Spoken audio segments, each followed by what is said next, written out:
It's Harlem Gamer, it's Madden NFL 13, and it's about to go down. What's going on, YouTube familia? This is your boy Harlem Gamer bringing you another Madden NFL 13 online ranked match. Today we're rolling with the Green Bay Packers facing an opponent, I think his name is Coach James, picked the Atlanta Falcons. Still running with my Dallas Cowboys offensive playbook, and on defense we're using the 4-3. We received the kickoff here in the first half, and as always guys, I must reiterate, we have to score a touchdown if we receive on the first drive. As you can see here, I'm trying to stay conservative a little bit in the beginning, running the ball with DeJuan, whatever the hell his name is, Harris. I think he's the fourth running back in the depth chart, and I used what I did with Benson. I used him as a backup for this game. Again, just running the ball, trying to pound down the middle, trying to keep my opponent off guard in the passing game. And as you can see, Aaron Rodgers, yeah! Aaron Rodgers with the 9-yard gain, 7-yard gain. And we're going to try, I think I scored a touchdown this drive. And of course, this guy's playing Fag D. The key with beating Fag D is trying to keep your opponent off. Trying to just be patient. That's the key. I mean, as you can see, he's still sending one, which is a little hard, and I throw the pick. Got a little impatient there. We learn from our mistakes. This hurts. Trying to make had a lot of momentum going in that drive, and just threw a cake down the middle for him for the interception. And on defense here, what we're trying to do is, of course, we're going to try to stop him, not let him score. At most, let him score just 3 points. We do not want to fall behind by a touchdown, especially after receiving the opening drive, since he's going to get the kickoff in the second half.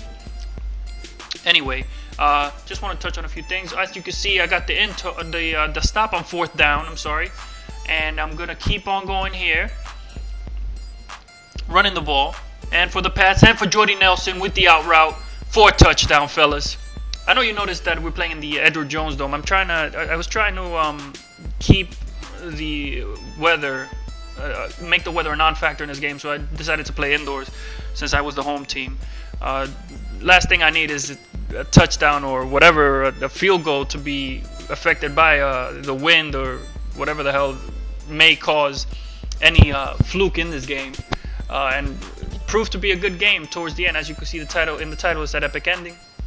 And this guy just, the one thing that frustrated me, he just kept coming out most of the time. About 90% of this game, he kept coming out in that full house formation.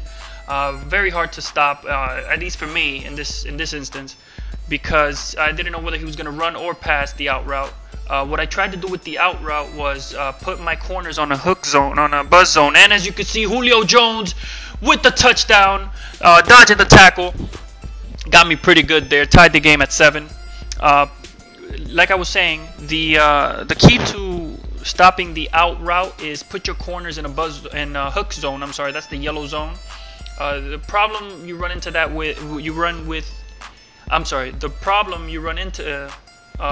doing that is when you do put him in a hook zone, it makes it vulnerable for the deep pass. And as you can see, I throw another cake down the sideline for an interception.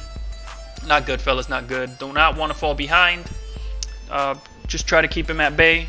And I don't know why he keeps doing that. That little move where he puts the football out is going to play a role later in the game, later in the fourth quarter, and I'll get to that when we get to that point. Anyway, the key to the hook zone, like I was saying, is you want to do it, but at the same time it makes your deep defense vulnerable, your secondary vulnerable, because then you only have one-on-one coverage. And on Tony Gonzalez for the touchdown on the trail route. Bad news, fellas. Really, really bad. Not good, not good. But again, we're gonna try to keep our composure, be confident. We're gonna score. We're gonna tie. That's the best we could do, especially approaching the 2 minutes. Going into the second half, running the ball, just trying to get that 2-minute warning. And as you can see here, I'm gonna try to pass Aaron Rodgers, and I get creamed behind the line of scrimmage, but that does not stop me. Down the middle, Jordy Nelson, another key player, is gonna play a key role later in the game. I'm gonna say it was a little bit of luck, and I'll get to that again when we get to that point. And Rodgers again with the fact that he just be patient, and he gets me at the 40. the best we're going to be able to do is probably just get a field goal. But again, that's fine. I get the 3 points here, which is not a bad look. At the end of the day, it's just a 4-point lead that he has, and we're just gonna try to muster up as much as we can before the half. I'm sorry, not muster up. We're gonna try to stop him before the half. Make sure he does not score, not even a field goal, because I do not want to fall back again by a touchdown with him getting the ball in the second half.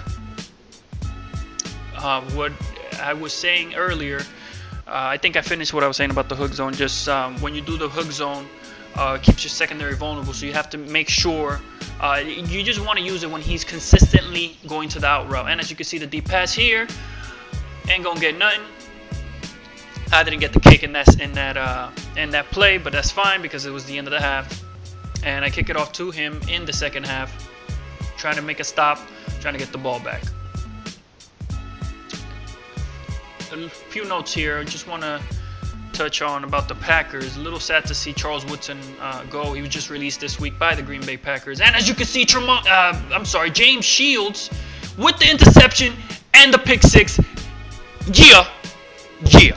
That's how we do. That was actually what I was talking about earlier with the hook zone on the out route. Actually got him in that instance, and it worked to perfection. Now, I know he's pissed. He's going to try to score. He was playing a lot of no huddle, but of course you can't see that because I'm breaking the video right before he goes into that no huddle mode. As you can see, he's actually mixing it up a little bit here. He goes to the flat route to the halfback on the flat route a couple of times, back to back. Try to catch me off guard, which he did. I went to the flat route in this play. He threw it down the middle. Another try down the middle, but almost got the pick. Couldn't get the cake that time. But seems as though seems as though we got him on his heels. We're gonna make this stop. But again, as you can see, I did the out route there. I'm sorry, the hook zone there, and we're gonna try to make a stop here. Another play. He goes to the flat route. A little frustrating, guys. A little frustrating, but we're gonna get through this. Again, these guys have butterfingers. I do not understand how you just drop that sure pick. And Julio Jones with the catch. I do not know how he caught that. That was another out route. I was unprepared. He caught me off guard. I didn't get my setups in on time, but that's fine. We're gonna try to score again here. This actually, there was a point in this game. I think this is where it went back to back scores.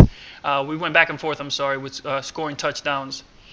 And unfortunately, it was just so hard to stop his full house formation. And as you can see, Dwan Harris at the 40, at the 30, at the 20, at the 10.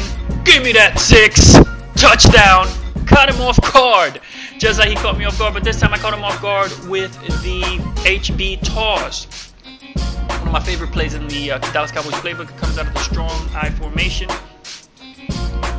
And we just caught the boy off guard, got it out in time, right before he could get it set up, and it was just beautiful.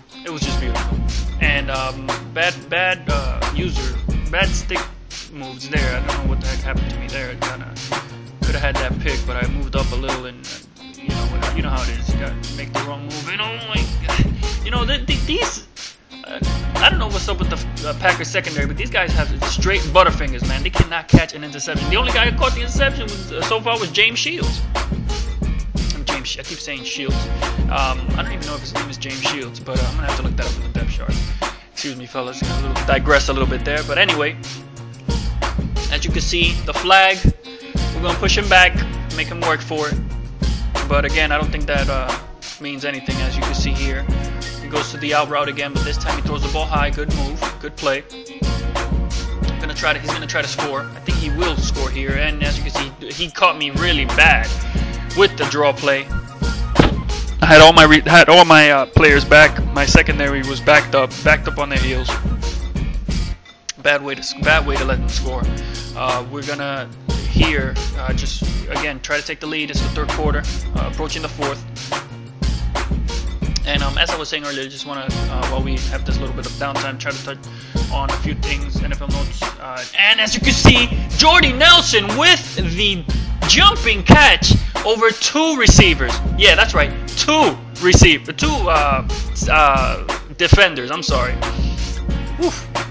Man, this commentary thing isn't as easy as it looks, fellas, but trying my best here. Anyway, a few news and notes from the NFL. Charles Woodson, like I said, released by the Packers. I know my Cowboys won't get him. A little strap in the cap business, but we'll get through it. Probably end up back in Oakland. As you can see, we take the 3. He could end up back in Oakland, but a lot of people are saying that he could end up in Seattle, based on what Richard Sherman said, and it wouldn't be a bad fit considering Seattle has probably the best secondary in the league. You could argue that against the San Francisco 49ers, who have probably the best defense ever. And it's one thing. They're so good that I actually stray away from playing anybody who picks the 49ers in this game. And here we're approaching critical moment in the 4th quarter. Now he's up by 1, and I'm gonna try to. I have to make a stop here. I don't want him to score even a field goal. I mean, if he scores a field goal, it's not the end of the world, but it does make it a little more difficult for us to score. To take the lead or tie or whatever it is that we need to do, because then he'll be up by 4 and I have no choice but to win the game with a touchdown. And as you can see here, he puts his hand down and he fumbles. Clay Matthews with the recovery. I remember when I told you guys that that taking the ball out, I don't know why he was doing that. He was doing that a few times this game. Maybe it was a mistake, but it proved to be one of the deciding factors in this game. And as you can see here, Aaron Rodgers, I'm trying to scramble, have nowhere to go. He gets me behind the line. It's 4th and 5. And I get him off guard with the draw play. Beautiful, beautiful clutch play by Jawan Harris. And I try to run again. 2nd and 10, and here we go. Try to get him on the Cowboy Y out. And here's the key play of the game. Just toss it up to Jordy Nelson with the catch. He catches it on 4 defenders. 4 defenders. And 4 defenders, fellas. And as you can see here, we get the field goal for the win. That's the end of the game, fellas. Hope you enjoyed it. Hit me up on Twitter at Harlem Gamer. Like, subscribe, comment, all that good stuff. And until next time.